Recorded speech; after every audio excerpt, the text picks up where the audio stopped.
నారాయణీయం దశకం 40 తదను నందమమందసుభాస్పదం నృపపురీం కరదానకృతే గతం సమవలోక్య జగదాభవత్పితా విదితకంససహాయ జనోద్యమః అయి సఖే తవ బాలక జన్మ మాం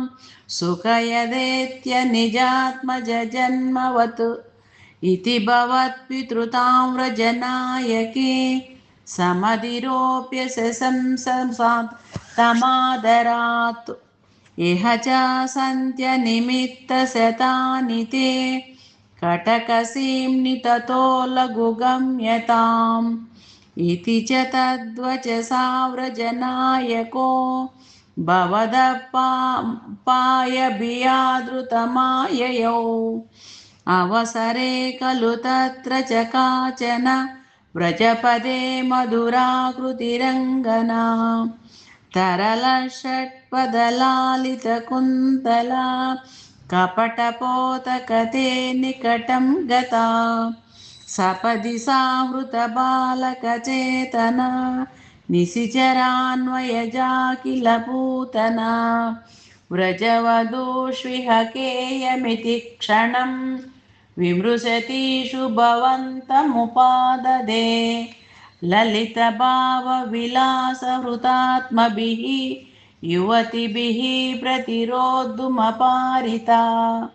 स्तनमसौ भवनान्तनिषेधुषी प्रददुषी भवते कपटात्मने समधिरुह्य तदङ्कमशङ्कितः त्वमथ बालकलोपनरोषितः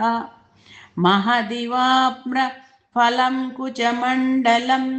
प्रतिचूषूषितदुर्विषदूषितम् असुभिरेव समं दयति त्वयि स्तनमसौ स्तनितोपमनिस्वना निरपतद्भयदायि निजं वपुः प्रतिगता प्रविसार्य भुजावुभौ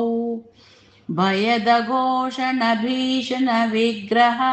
श्रवणदर्शनमोहितवल्लवे व्रजपदे तदुरहस्तलखेलनात् अनुभवन्तमृगृह्णत गोपिकाः